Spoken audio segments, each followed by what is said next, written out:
and out of this world. Barbie. Barbie. Barbie. Barbie.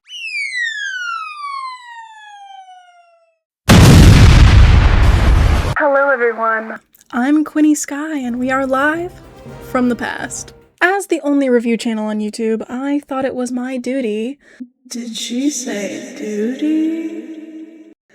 To review what could only be summed up as my entire childhood. This is a silly little movie review of the Barbie movie franchise. So relax, grab a snack, and let's do it. Now, I thought I was going to start off with Barbie in the Nutcracker, but I recently learned that the actual first Barbie movie was Barbie and the Rockers, a two-part animated TV special from 1987. Now, this two-part animated series was originally released as a syndicated television special, then sold as a direct-to-video VHS. What I did not know was behind this whole Barbie and the Rockers thing, there is drama. So let's talk about it. The first part, called Barbie and the Rockers Out of This World, was created all because of the release of Jem and the Holograms, a 1985 animated TV series with the release of the doll 2 years later in 1987 by Hasbro. That's right, Mattel, the creator of Barbie, simply wanted to be petty and promote their Rockstar Barbie doll. And it worked. Despite Hasbro collaborating with Sunbow Productions and Marvel Productions, you know, the team that made Transformers, to create Jem and the Holograms, Mattel fired all forces and generated $70 million in Rockstar Barbie doll revenue during the two-part animated movie runtime. This completely beat out Jem and the Holograms, which only made $21 million in sales during its time, and quickly got discontinued because of the expense of creating the Jem and the Holograms doll. While Barbie and the Rockers was extremely successful at the time, mostly with kids, most people with a fully developed frontal lobe thought of it as a cheap marketing stunt by Mattel and DIC Animation City, a production company known for cutting corners and underpaying their animators or outsourcing to low-cost studios. But hey, let's judge it for ourselves. Out of This World starts off immediately with letting us know just how cool Rockstar Barbie is. She's in the newspaper, on the news. She's a global sensation, an ambassador of world peace.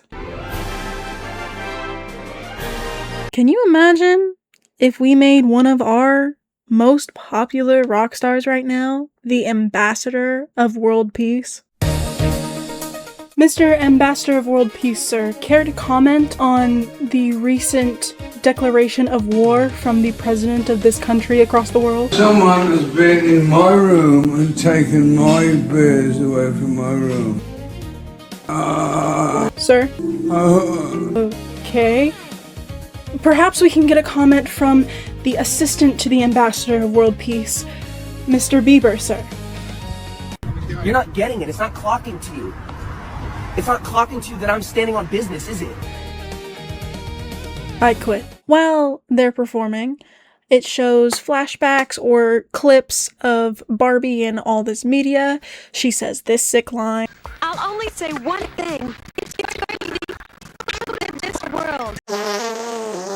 Barbie and the gang eat at this space restaurant and do a little song and dance about friendship. 'Cause of course they do. 'Cause it's a kids' movie. But that's not the main focus today. After they're done with that, they go back to what I can only describe as their mansion, and Barbie gets invited to this world peace ball. There's a montage about finding a dress where they all do this weird thing.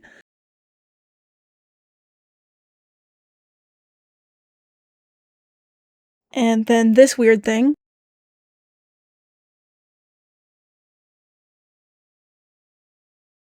And then Barbie goes to this ball with this blonde-haired guy that I think is Ken. I think. It's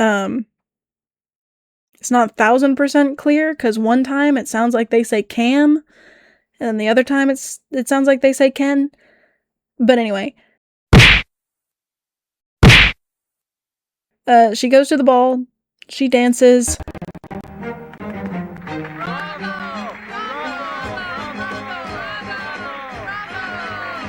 I think you've just made another conquest, Barbie. Conquest. Freaky. Barbie then makes an announcement that Barbie and the Rockers are going Out of this world. in space to represent world peace. And get this, after the ball, where she just announced her and the band's big performance, that's when she decides to tell the band. After she announces it to a bunch of people. So they get in a spaceship and they go to space. And after 2 full musical montages, or 2 full musical performances, one of them getting to space and then one of them getting dressed, then they perform the song that's supposed to start world peace. They perform in this giant mothership flower thing, and during the song, Barbie announces this. Today is the first day of world peace. And the movie ends with Barbie's mouth fading off into space.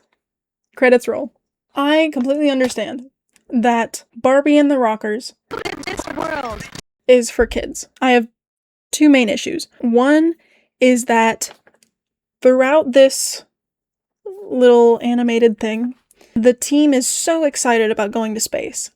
And Barbie is supposed to me, Barbie is supposed to be impressive and inspiring because she and the team are going to space. But they also involve magic into the film. That, to me, disregards the impressiveness of going to space. My second issue, in a beauty pageant where all of the contestants basically say they want world peace, that's kind of what the plot of this movie feels like. And Mattel really wanted to push Barbie as, I guess, the world peacemaker, because that's what this movie says.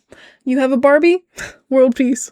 On to the second film. The second TV special is called Barbie and the Rockers, Rockin' Back to Earth. The video starts with Barbie saying farewell to the spacemen. She sings a song, and a space vortex sucks down their spaceship.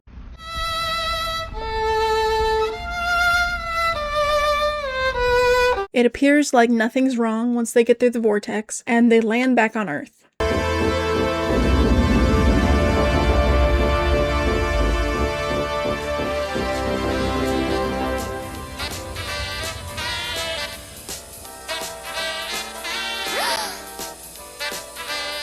Wowee! A flying saucer! Turns out, they've been sent back in time. Specifically, 1959.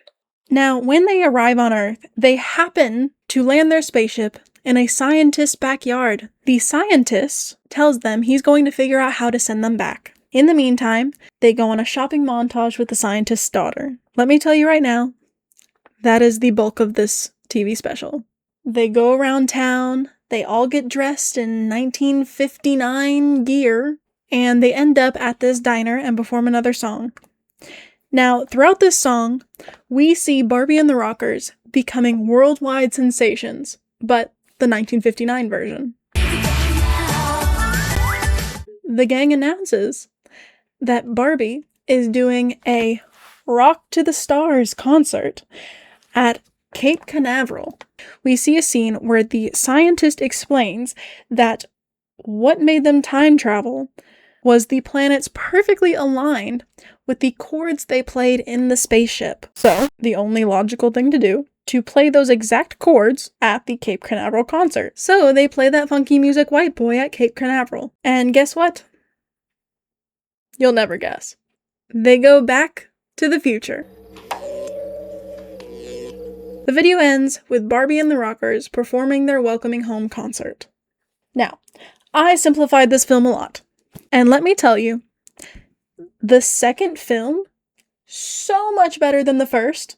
The second film has an actual theme, it has an actual moral, and honestly, the songs are better. Throughout the film, we see Barbie becoming real friends with a little girl. We see Barbie encouraging people that they can do anything and that great things are ahead, which to me is a much stronger moral than just Barbie equals peace on earth. So, I honestly enjoyed both TV specials, even though, yes, it was obviously made cheaply and the ideas weren't exactly there. But It's essentially just a glorified doll commercial. So, for it being 50 minutes of just a doll advertisement, it's pretty entertaining.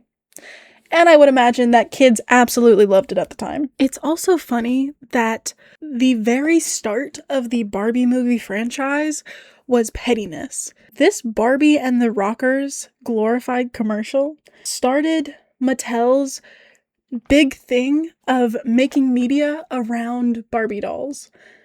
And it works. So, this has been my review of Barbie and the Rockers.